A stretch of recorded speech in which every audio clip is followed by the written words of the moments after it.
because obviously people are asking me, my friends are wondering why I'm not eating meat anymore. So when I first started talking to everybody, everyone's like, oh my God, like Rose, what are you doing? You love meat. What's happening?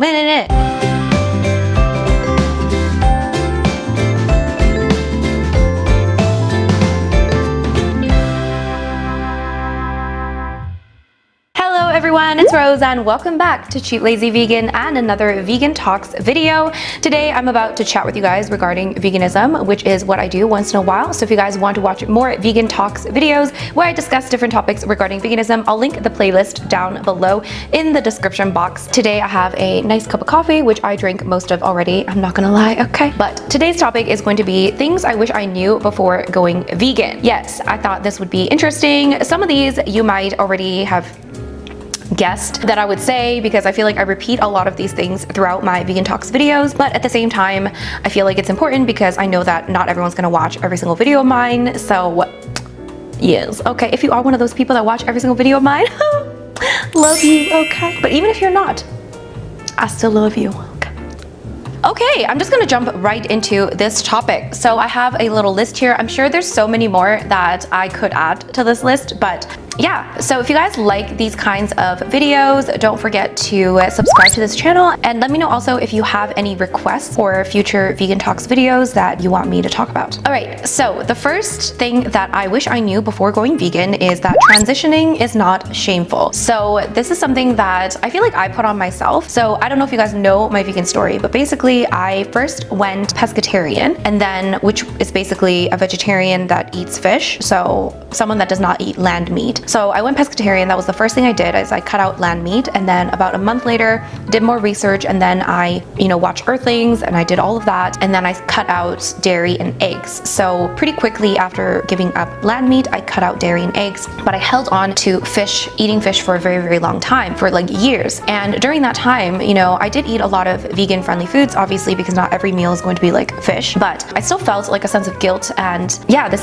sense of guilt that I wasn't, of course I was not vegan, but it was like, oh, I'm not doing what I need to be doing. Like, it's almost like an urgency, but also there was like so much just conflict in my head, and which I guess is like good in a way because it did push me to go vegan eventually. But at the same time, I realized that, those transition periods are sometimes very necessary. Actually, I think they're almost always necessary, those transition periods of, figuring yourself out and kind of having those conversations. So, it's not something to be ashamed of. I feel like, we all need some sort of transition. Some people do it overnight, but that's more often like that fails, okay? More often than not, going overnight vegan is not really something that I would recommend. I know there are people that do it, and bless you, because you are one of the few that are able to do it and continuously do it. Because most people, a lot of people that I've seen that went vegan overnight eventually go back to eating animal products or becoming not vegan. I do feel like that transition period is very important. It's not something to be ashamed of. It's something that we should acknowledge as something that is a part of going vegan. And just because you have a transition period does not mean that you can't do as much as you can during that time that you feel comfortable with regards to veganism. For example, even though I was still eating fish, I still believed in the ethics of veganism, and I think that's why I was so torn, like emotionally and mentally. I was like so torn because I knew that my ethics aligned with the vegan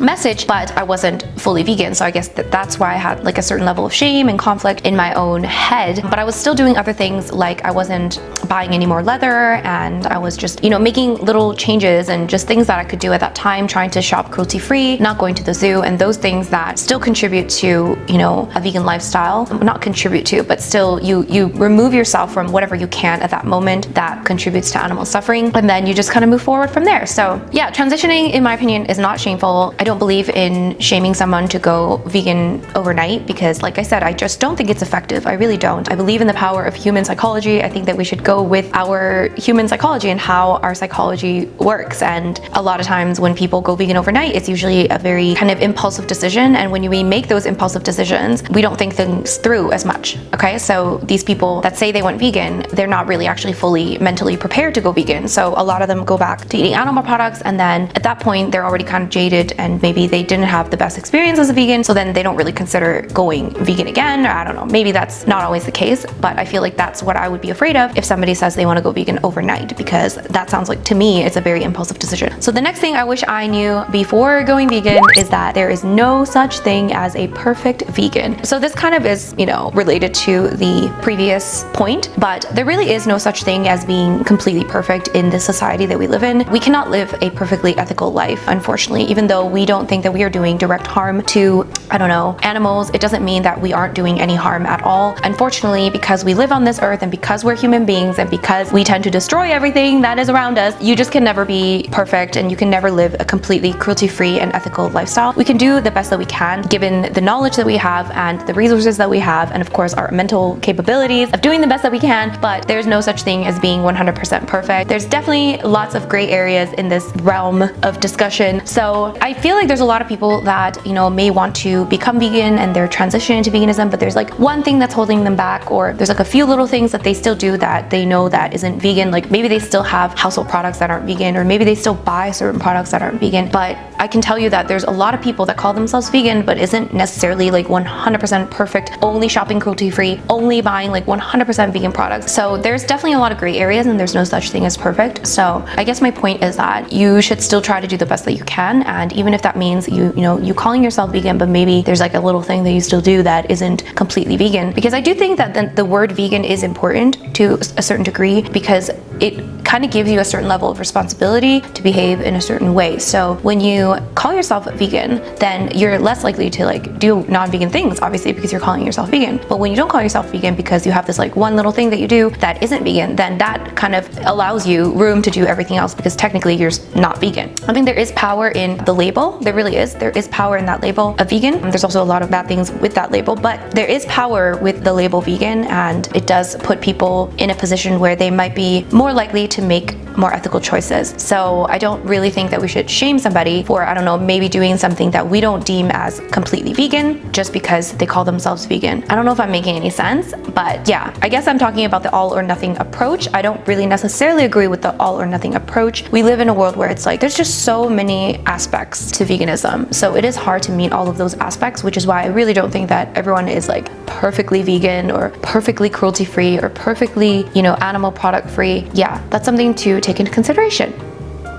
Number 3, most people will not be supportive in the beginning, especially. So when I first went vegan, or when I first not went vegan, but when I first started transitioning into veganism when I was a pescatarian, and I was starting to talk to a lot of people about this, because obviously people are asking me, you know, my friends are wondering why I'm not eating meat anymore, all of these things.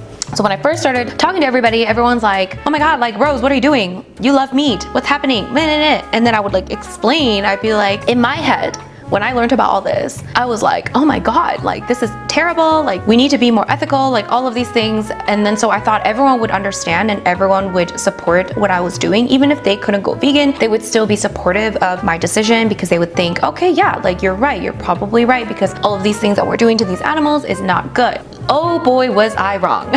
So many people are not going to support you. A lot of people are going to be completely against it. There's gonna be people that are somewhat against it, but they don't really say much. Just basically, if you're gonna look for support, do not look for it in people that are not vegan, okay? Unfortunately, that is just the case. There are going to be some people that think it's good and it's fine and they just leave you alone, but actually most people are going to try to fight you about it. They're gonna try to argue with you about it, and they're gonna try to make you feel bad about it. So that was really shocking to me. I did not expect that at all. I'm glad that I went through that before I actually went vegan, because that's what I'm saying. This is why transition periods are important, not just for your physical health, but also for your mental health, your emotional health. You just have to like get used to all of these things so that like you know for a fact, okay, like it doesn't faze me, you know what I'm saying? So yeah, you have to understand that like when you first go vegan or when you first start talking about this, most people probably won't understand what you're saying. Most people will not get it. They will not get it at all, and we can't really blame them either. You know, we can't expect them to get it because we don't understand where they're coming from in terms of,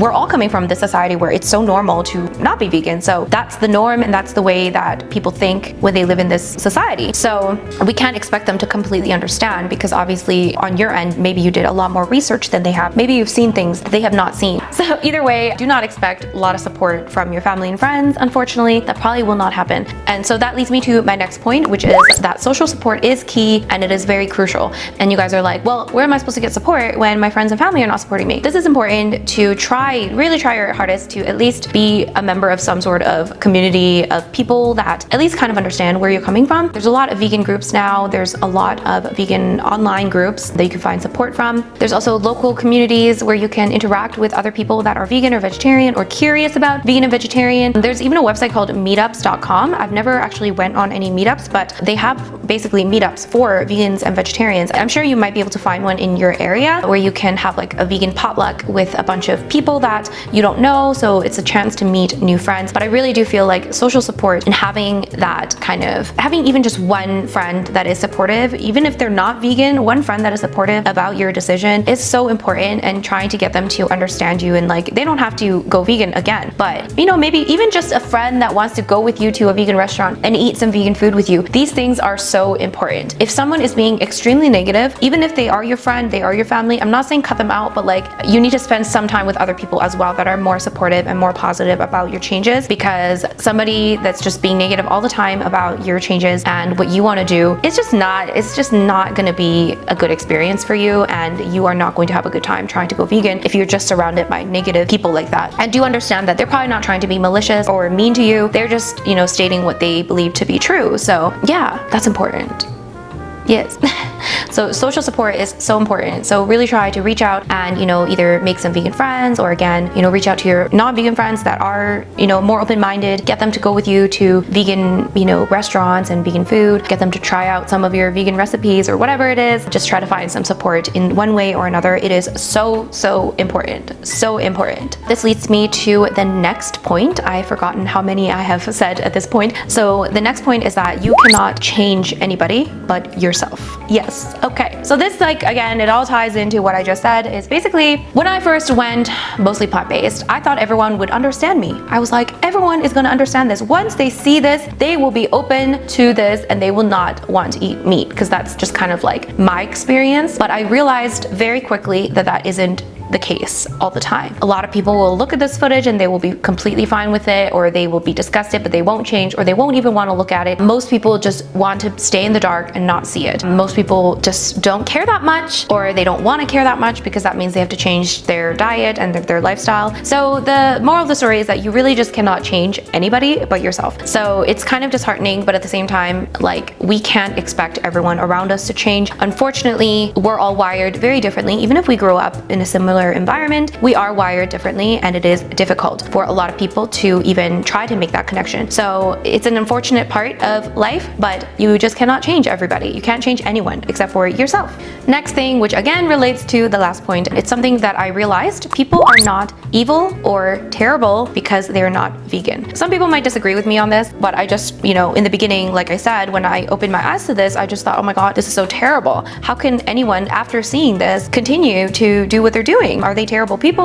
All of these things, and you might start questioning your friends and family and thinking oh my God, how can my friends and family support such cruelty and such terrible things? And then you have to realize that that doesn't mean that they are evil. It doesn't mean that they are extremely bad people. I think I touched on this topic before, but I don't really believe in the concept of good and evil, very kind and very evil people. I really just don't believe in this. I feel like human beings are just wired biologically in certain ways, and then based on where we're born, how we're raised, that determines the type of person we're going to become. We almost have very little control over the type of person that we are, if you actually think about it. Because did you control, how you were born biologically? Did you control the environment that you were in? Did you control anything that happened to you when you were a child? Most of those things are completely out of our control. So the way that we grow up is just so crucial, and not just the way that we grow up, but our biology is so crucial to the person that we're going to become. So I actually don't believe in the concept of people are evil, like, you know, people that do evil things are evil. I just feel like then maybe that's how they grew up, or, you know, maybe their brain is wired differently than I am. So I know some people might not agree with me there, but I just feel like there's so much that is out of our control. So just because somebody does not understand the concept of veganism, just because somebody watches slaughterhouse footage and doesn't go vegan, I've realized that that doesn't mean that they are bad, and that doesn't mean that they have bad intentions or that they're evil. I just feel like there's so many other factors that contribute to people not going vegan, and one of them is social. The fact that, you know, we live in a world where veganism is not accepted yet. Vegans are still such a small percentage of the population. Most of the population is still not vegan. So humans, being very, very social creatures, would rather just fit in with society than, you know, outside. So it really doesn't have anything to do with someone being evil or having bad intentions or wanting to harm somebody else. I really just feel like, you know, it's just the way it is, unfortunately. It doesn't mean that we can't change, and it doesn't mean that we can't have social change, because we've obviously seen so much social change happen. I mean, even just in my generation, in my time, even just in my time of living on this earth, I've seen such a shift in how people see homosexuality, for example, like gay people. I mean, think about how much things have changed in terms of, you know, people accepting homosexuality, for example, and people accepting other sexualities other than straight. Even in my lifetime, that has changed so much. That has shifted so much. The way that people think has shifted so heavily. So this is what I'm saying, is the society that we grow up in is really going to create the thoughts in our heads and the way that we think. So the people that are born today, they're going to have a very, very different view of homosexuality or, you know, sexuality in general than somebody that was born, I don't know, like 20, 30, 50 years ago. We're all going to have different experiences because the time is different and things have shifted in our society. So does that mean that somebody that is now, you know, 70 years old that has a very outdated view on homosexuality, does that mean that they are evil? No, it just means that they were born in a different time, and now we realize new things. We realize that, oh, it's actually not a sin. It's actually not a bad thing at all. So yeah, even in my own lifetime, I've seen such a shift in the way that people view, you know, homosexuality or gay marriage. Even when I remember when gay marriage was first becoming legal, there was so much more like conflict between people. I remember because gay marriage became legal in Canada in 2005, I believe, and I was like in junior high, and I do remember like there was so much arguing and so many people that like did not like it. And now I'm not saying that, you know, the battle is over, but even within, you know, a little over 10 years, I've seen a huge shift in the way that people are, the attitudes that people have toward gay marriage. So what I'm saying is that, you know, is it really an individual thought? Is it really individuals that think a certain way, or is it the society that we are in? Of course, there are going to be certain individuals that think a little bit outside of the box, and those are the ones that will make the changes that are necessary for our future generations. But always the majority will follow the majority, and that's just kind of the way it is. So I feel like in the next few years we might see some major shifts. I don't think that I'm gonna see a vegan world in my lifetime, but I think we are going to see some major shifts, because we already have seen some major shifts in terms of, you know, people's attitude toward veganism. So yes. Oh my gosh, major. Oh my gosh, this turned into a very, very long video. Okay, let's see what else.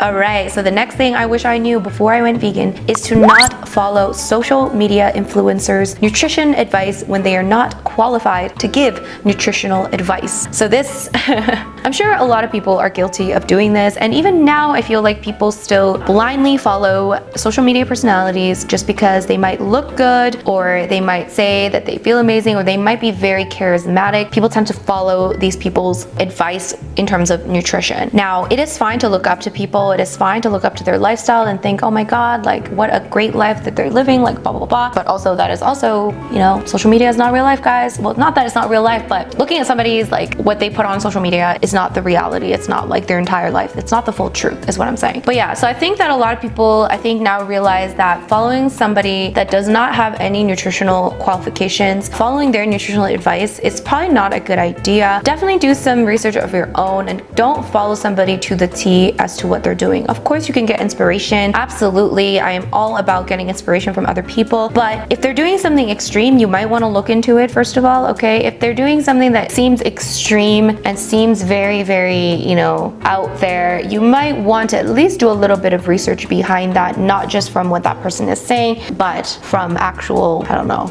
nutrition people, dietitians, doctors, maybe look into plant-based doctors, plant-based dietitians, plant-based nutritionists, people that actually have studied this field of plant-based nutrition rather than somebody that just looks good in a bikini. And this is just, you know, good advice for everyone. Just don't follow. It's not just about vegan influencers. You know, just because somebody says that they do something and they feel absolutely amazing and everything's fantastic and nothing in the world can ever stop them and everything's going great does not mean that is the case, okay? And it doesn't mean that it's gonna work for you. Just because it works for them doesn't mean it's gonna work for you. You have to consider that everyone is living a very, very different lifestyle, okay, depending on where you are in the world. You know, I live in Canada, but does everyone that follow me live in Canada? No. A lot of them live in the US, a lot of them live in, I don't know, the UK, they live in Germany. I don't know where they live, okay? We all have different lifestyles. So just because somebody does something and it works for them in their lifestyle does not mean it's gonna work for you. When I first started watching vegan videos, fruitarianism was a thing. That was like the biggest thing on YouTube in terms of veganism, and a lot of people followed that. And luckily for me, I never had the full-on motivation to go fruitarian, but you know, if I were more motivated, maybe I would have tried it, but then I would have hated my life and probably gained 50 pounds and or lost 50 pounds. I don't know, like I probably would just not know, like it wouldn't have worked for me. There's so many reasons why it wouldn't work for me. A, I live in Canada, it's freaking cold. Fruit is crap. B, I don't really even like fruit that much. I like fruit, but not like in huge quantities. I only like fruit like as a dessert or maybe for breakfast, but even for breakfast, I need to have something else other than fruit. I like cooked food. That's how I am. You know, we have to understand that just because somebody else is doing something does not mean it's the only way to live that life, okay? Or to live your life, okay? That leads me to my next point. High carb, low fat does not work for everyone, okay? People talk about high carb, low fat like it is the only way to eat a vegan lifestyle. I just do not believe this at all. I do not believe, oh, here's the thing. I am still, I guess, high carb, okay? I still eat lots of carbs, okay? I still eat majority of my calories from carbohydrate. However, I do not follow the kind of extremely high carb, low fat lifestyle. I just don't. I think that there are people that follow it and it works for them and it's fantastic depending on what they do. Maybe they are major athletes, maybe they go cycling for majority of their day, maybe they, I don't know, they just live a different lifestyle and maybe they just like carbs a lot more than I do. I like carbs, but I also like my plant-based protein. I also like my fats. So it doesn't work for everybody and it doesn't have to work for everybody. You can live a perfectly great vegan lifestyle without being high carb, low fat, low protein. It doesn't have to be that way, okay? So again, just because somebody on social media is doing it and it's working for them does not mean that that is the way it is and it has to work for you. And also, you're still allowed to take their advice. Like you can still like, you know, implement different things that they're doing with their lives and implement that into your life if you know, think that it resonates with you. But it doesn't mean that you have to follow everything that they do to the T. Even if you do, does not guarantee that you're gonna have their body, their lifestyle, their, you know, whatever, their stamina, their health. It doesn't guarantee any of those things, okay? You can follow anyone else to a T, but it does not mean that you're gonna get the results that they do because we are all different, okay? That is the key. That is the key. So my last point, finally, oh my God, I'm talking so much. The last point is that going vegan is not going to automatically make you lose weight. Oh my gosh, I've talked about this so many times, but like it is so true that a lot of people get lured into this lifestyle thinking, oh my God, I'm going to lose so much weight. And maybe, like depending on where you're coming from, depending on what you're eating before, depending on what kind of vegan diet you are following once you go vegan, all of those things are very important. Depending on so many different things, you may or may not lose weight. You may stay the same. You may gain weight. I don't know, okay? Being vegan is not a guarantee that you are going to lose weight or you are going to be healthy. It is just not. So please do not go vegan or plant-based, I should say. Do not go plant-based thinking, oh my gosh, I'm going to get skinny. I'm going to look like a Victoria's Secret model. Like, no, that is probably not going to happen. Okay, there are so many different factors in terms of weight loss and fat loss, and there are so many different things to consider when it comes to this kind of stuff that you are just, no, okay? Just because you're vegan does not mean you're going to be skinny. Okay, I've had people commenting, like being like, oh, you're vegan, you're not like super skinny. I'm like, okay. But anyways, that is the end of this video. Woo! Guys, did you learn something? Did ya? Anyway, that is my list of the things that I wish I knew before I went vegan. If you guys enjoyed this video or found it helpful, please give it a big thumbs up. And if you're new to this channel, of course, don't forget to subscribe. Check out my Vegan Talks playlist linked down below so you can watch my other videos where I discuss veganism. And thank you so much for watching. I'll see you guys in my next video. Bye!